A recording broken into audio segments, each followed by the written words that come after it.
विक्की जी, राधे राधे। राधे राधे। महाराज जी, आपके चरणों में कोटि कोटि प्रणाम। महाराज जी, इस शरीर की पत्नी का ट्यूमर के कारण 3 बार ऑपरेशन हो चुका है, इसलिए मन में बार बार एक प्रश्न आता है कि अगर सब कुछ प्रारब्ध के हिसाब से होना है तो डॉक्टर के पास ही क्यों जाएं? क्योंकि उससे हमें और दुख होगा ना, हमारा पैसा खर्चा होगा, हम दवाइयाँ लेंगे, बार बार परेशानियां भोगेंगे, तो उसमें भी प्रारब्ध तो क्षय हो रहा है। तुम नहीं जाने की बात सोचोगे, तुम्हें जबरदस्ती जाना पड़ेगा, जाना ही पड़ेगा, क्योंकि तुम्हारा पैसा खर्चा होने का भी तो दुख होना है, तुम्हारी दवाइयां लगने का भी तो दुख होना है। बार बार ये करवाओ, MRI करवाओ, अल्ट्रासाउंड करवाओ, CT स्कैन करवाओ, इतना रुपया, इतना डॉक्टर की फीस, ये दुख कहाँ से भोगोगे? तो भोगना तो दुख है ना।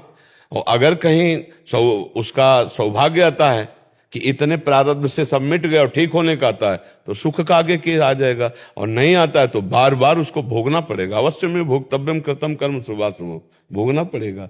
अगर आप कह दो कि मैं नहीं जाऊंगा, तो जबरदस्ती प्रारब्ध तुम्हें ले जाएगा, क्योंकि पैसा भी तो खर्चा होना है, तुम्हें बार बार भटकना भी तो है डॉक्टरों के पास, तुम्हें इंतजार भी तो करना है, तुम्हें दवाइयों को खवाना है, इसके बाद लाभ नहीं मिलना है, फिर दुख भोगना है, क्योंकि हमारा प्रारब्ध। इसीलिए हम कहते हैं होश में कर्म करो। अब लोग तो समझते नहीं है, बकरा भून के खा रहे हो, मछली खा रहे हो, नाना प्रकार के जीवों को कष्ट दे रहे हो। अब मनुष्य शरीर मिला है तो हिसाब किताब तो तुम्हारा होगा, अब पूर्व जन्म का हिसाब भोगना ही पड़ेगा। 10-10 साल मुकदमा चल जाते हैं, केवल 10-10 साल, और इसके बाद सजा होती है। सजा से ज्यादा मुकदमा में वो भोग चुका है जेल बंद होकर के। आप यहीं के कानून को देखो तो बड़ा कानून है हमारे भगवान का, बड़ा हिसाब किताब है। कोई भी बिना प्रारब्ध के दंड नहीं भोग सकता है। अब जैसे हम जा रहे हैं, अब सामने वाला जरा सा धक्का लग गया, हमें गाली देने लगा, मारने लगा, तो हमें लगता है कि हम हमारे साथ अन्याय। सच्ची समझो, ये घटना हमारे प्रारब्ध ने घटाई और भोगना पड़ेगा। अब जो हम इच्छा करके नए पाप करते हैं वो बंद कर दे, और प्रारब्ध को हम नाम जप करते हुए सह ले, तो आगे की फसल बहुत बढ़िया होगी। मान लो तो कल्याण हो जाएगा। क्यों भाई? आप इसमें समझो, पैसा खर्चा होता है ना, आपका भटकना होता है ना, बार बार जाना, इसमें दुख नहीं होता। तो वो प्रारब्ध क्षय हो रहा है कि नहीं? प्रारब्ध ही तो है उसका। हाँ, प्रारब्ध का। भीष्म जी 6 महीना बाणों की सैया पे रहला, भोगना पड़ेगा। इसलिए धैर्य रखो, धैर्यवान बनो, भगवान पर श्रद्धा रखो। हमसे बहुत बड़े बड़े पाप हो चुके, गलतियां हो चुकी, उनके सुधार करने के लिए मानव जन्म मिला है। अगर आप कह दो कि अरे तो सब, तो फिर भोगो, फिर भोगो। खेती तुम्हें दे दी गई है, बोना तुम्हें, क्या बोते हुए तुम्हारे ऊपर छूट है। ये कर्म भूमि में तुम्हें मानव जन्म दे दिया गया। तो अगर श्रद्धा करोगे तो ये जन्म तुम्हारा जैसा दुख सुख का गया, लेकिन आगे बढ़िया बन जाएगा। आगे बना लो। बहुत बहुत मतलब आप इसमें समझने की जरूरत है, इसमें समझने की जरूरत है। हम आप आज स्त्री पुरुष बने हैं, लेकिन कल हम लोगों ने बहुत पाप किए हैं, तो उनका दंड बचपन से लेकर अभी तक देखो हमको भोगना पड़ रहा है। इसलिए बहुत सावधान होकर के कर्म करना चाहिए। इसलिए हमें लगता है कि भोग जो हमारे प्रारब्ध के हैं वो आएंगे, वो दौड़ाएंगे, वो परेशान करेंगे। बहुत परेशानी होती है, बहुत परेशान। यहाँ नहीं ठीक हो गए, वहां जाओ, उस अस्पताल जाओ, अब वहां गए तो जितने कागजात हैं वो सब रिजेक्ट, अब उनके अलग है, अब वहां जांच करवाओ। कितने पैसा जांच में लगते हैं, आदमी बर्बाद हो रहा है।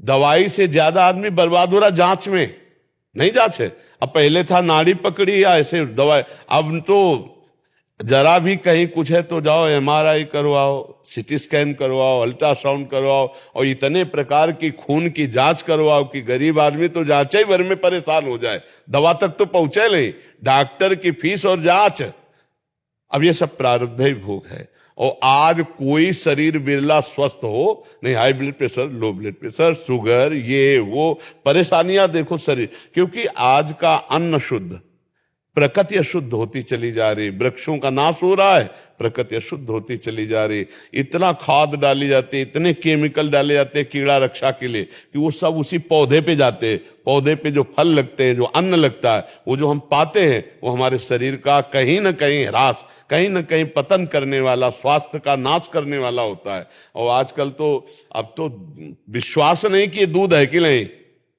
केमिकल का बना है कि जानवर से, पता नहीं, विश्वास नहीं। ये घी है कि नहीं, विश्वास नहीं है। बड़ा मतलब आज देखो ऐसा समय आ रहा है कि विश्वास खत्म होता जा रहा है।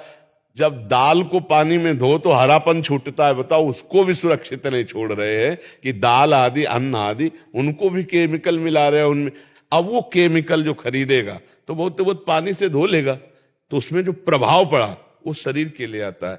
High blood pressure, low blood pressure, दिल की बीमारी, कई तरह की परेशानियां। बड़ा ये कलिकाल बड़ा भयावह है।